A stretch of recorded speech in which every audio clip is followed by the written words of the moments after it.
जम्मू कश्मीर के अनंतनाग की बात करें तो वहां पर कांग्रेस अध्यक्ष मल्लिकार्जुन खड़गे ने बीजेपी पर हमला बोला। कहा कि लोकसभा चुनाव में अगर 20 सीटें और ज्यादा आ जाती तो आज ये नेता जेल में होते और ये जेल में रहने लायक ही हैं। ये बात उनकी तरफ से कही गई। अब इस पूरे मामले को लेकर बीजेपी कांग्रेस अध्यक्ष मल्लिकार्जुन खड़गे और पूरी कांग्रेस पार्टी पर सवाल खड़े कर रही है और कह रही है कि ये तो आपातकाल वाली मानसिकता है, इंदिरा गांधी वाली जो मानसिकता है वो इस वक्त देखने को मिल रही है। देखिए आप रिपोर्ट।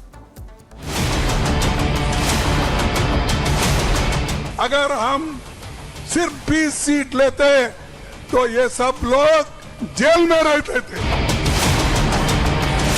ये बयान है कांग्रेस अध्यक्ष मल्लिकार्जुन खड़गे का, जो जम्मू कश्मीर के अनंतनाग में एक रैली के दौरान दिया गया है।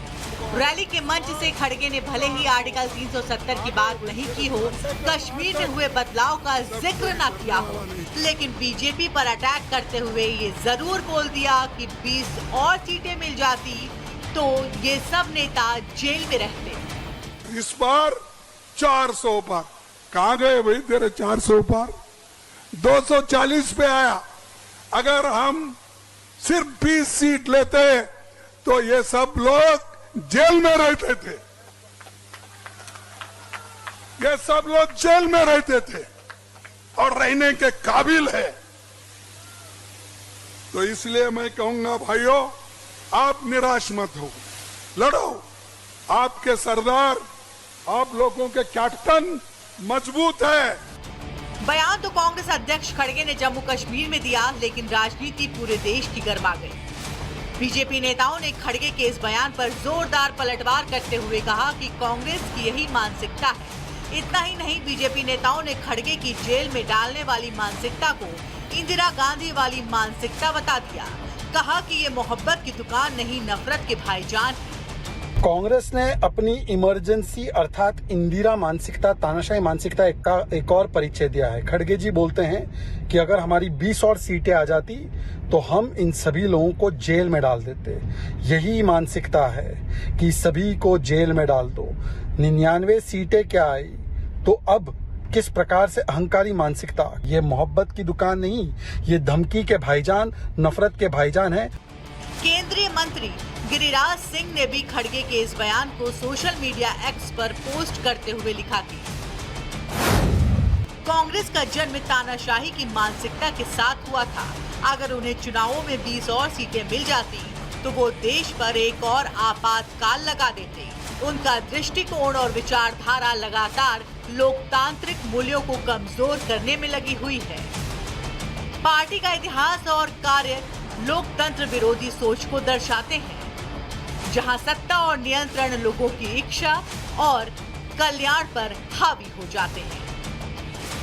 इतना ही नहीं, बीजेपी सांसद निशिकांत दुबे ने भी इस बयान पर खड़गे को घेरते हुए कहा, कांग्रेस का उद्देश्य है कि डराओ, धमकाओ, जेल भेजो और अपने सहयोगी दलों को इसी तरह टाइट करते रहो। हमने 400 पार का नारा दिया और जब 2029 का चुनाव होगा तो हम 400 पार करके भी दिखा देंगे।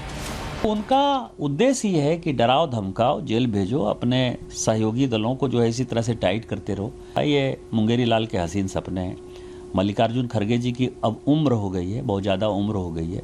उनको राहुल गांधी ने झांसा दिया हुआ है कि यदि कांग्रेस की किसी ज़माने में सरकार बनेगी तो हम आपको जो है प्रधानमंत्री बनाएंगे। 400 पार का नारा हम ही दे सकते हैं ना, हमें कुवत था, हमने नारा दिया। आप क्या कर रहे हो? हम आज 300 से ऊपर हैं, एनडीए 300 से ऊपर है ना। हमने 400 पार का नारा तो एनडीए के साथ दिया था ना, वो भी हो जाएगा 400 पार। जब 2029 का चुनाव होगा तो हम 400 पार करके दिखा देंगे आप। खड़गे का बयान और उस पर हमलावर दिख रही बीजेपी, मतलब साफ है कि इस बयान के बाद कश्मीर से लेकर दिल्ली तक राजनीतिक तापमान और बढ़ने वाला है। लेकिन सवाल भी उठता है कि क्या ऐसे बोल कर खड़गे ने खुद सेल्फ गोल कर लिया है। Bureau report, Republic Bharat. तो मल्लिकार्जुन खड़गे के इस बयान को लेकर आपने देखा कैसे अब जमकर पलटवार किया जा रहा है। 15 जून 2024 को अगर देखें, एनडीए सरकार गलती से बनी, इसका गिरना निश्चित है। इससे पहले भी इस तरह की टिप्पणी की गई है। और बताते हैं आपको, 20 अगस्त 2024 को बीजेपी विष है और इसे निकालकर फेंकने की जरूरत है। इस तरह की टिप्पणी बार बार की जाती है। 11 मई को क्या कहा? ईडी सीबीआई की कार्रवाई वापस ली जाएगी। तो आपको बता दें कि खड़गे बार बार वार करते हैं और बीजेपी प्रहार करती है और इस तरह से एक बार फिर से जम्मू कश्मीर के अनंतनाग में भी हुआ। और राहुल गांधी की बात करते हैं। राहुल गांधी का विदेश दौरा हमेशा से ही विवादों में रहता है और इस बार भी ऐसा ही है। उनका दौरा खत्म हो गया है, लेकिन उनके बयान, उनके मुलाकात सवालों के घेरे में है। चाहे वो सिखों को लेकर झूठ हो, चाहे आरक्षण को लेकर झूठ हो, चाहे चीन को लेकर झूठ हो, या फिर देश विरोधियों का साथ हो। एक रिपोर्ट आपको दिखाते हैं।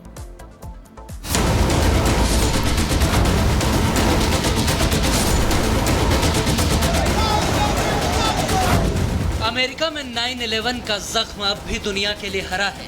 11 सितंबर 2001 यानी कि ठीक 23 साल पहले आतंकियों ने वर्ल्ड ट्रेड सेंटर उड़ाकर 2977 निर्दोष लोगों की जान ले ली थी।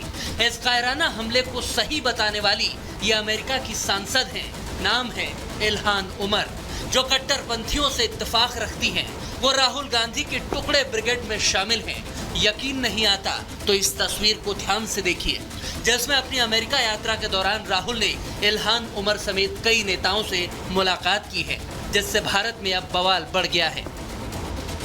वही काम कर रहे हैं जो पन्नू सरदार कर रहा है कनाडा में बैठ करके। विदेशों में जाकर के भारत के बारे में बुरा भला कहना, भारत को बदनाम करना, ये तो ठीक नहीं है। अपने उनके भारत विरोधी मित्रों की श्रृंखला में एक और उपलब्धि राहुल गांधी को प्राप्त हुई है। राहुल बाबा, बीजेपी की ना सुननी हो मत सुनो, देशवासियों की ना सुनना है तो मत सुनो, पर अपने नेताओं की तो कम से कम सुन लो, जो आपके इन कारनामों के चक्कर में परेशान हैं। क्योंकि अमेरिका में राहुल की यात्रा विवादों की पोटली है। तभी तो दिग्विजय सिंह के भाई लक्ष्मण सिंह ने पोस्ट किया और लिखा कि लोकसभा में नेता विरोधी दल राहुल गांधी की अमेरिका यात्रा विवादों में घिरती नजर आ रही है। उन्होंने भारत विरोधी अमेरिकी सांसद इल्हान उमर से भी मुलाकात की है। बस करो नेताजी, बहुत हो गया। जब बीजेपी तो बीजेपी, कांग्रेस के नेता भी इस इल्हान उमर से राहुल के मिलने पर हंगामा काट रहे हैं। वो है कौन, अब ये भी जान लीजिए।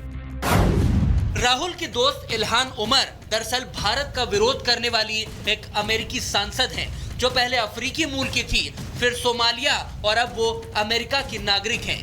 पीओके को वो पाकिस्तान का हिस्सा बता चुकी हैं। पाकिस्तान की फंडिंग पर उन्होंने पीओके का दौरा किया था और पीएम मोदी ने जब अमेरिकी संसद में भाषण दिया तो इल्हान उमर ने मोदी के भाषण का बहिष्कार किया था। अब ऐसी देश विरोधी नेता से राहुल मिलेंगे तो बवाल तो होना ही था। गृहमंत्री अमित शाह ने कहा है कि देश को तोड़ने वाली ताकतों के साथ खड़े होना राहुल और कांग्रेस की आदत बन गई है। राहुल का ये कारनामा नया है। इससे पहले सिखों को लेकर किए गए विवादित दावे पर देश में पहले ही हंगामा मचा है। सिखों ने राहुल के खिलाफ सड़क पर उतरकर और जमीन पर लेटकर प्रदर्शन किया है। राहुल गांधी एक बड़े षड्यंत्र का हिस्सा है, जो कि देश को बदनाम करने के लिए विदेशी धरती से सब कर रहे हैं। अगर सिखों को बदनाम करेगा तो सिख उसको छोड़ेंगे नहीं। उसने सिख समाज का अपमान करा है। इतिहास कब है कि ये गद्दार हैं, देश के गद्दार हैं। राहुल के बेतुके बयानों और कारनामों ने उनकी मुश्किलें बढ़ा दी हैं। सिखों के खिलाफ बयान देने पर दिल्ली पुलिस और एनआईए को विनीत जिंदल ने शिकायत दर्ज कराई है।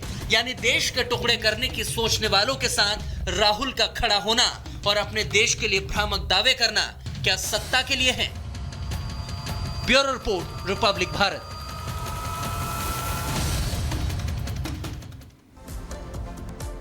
और अब आपको बता दें कि आखिर राहुल गांधी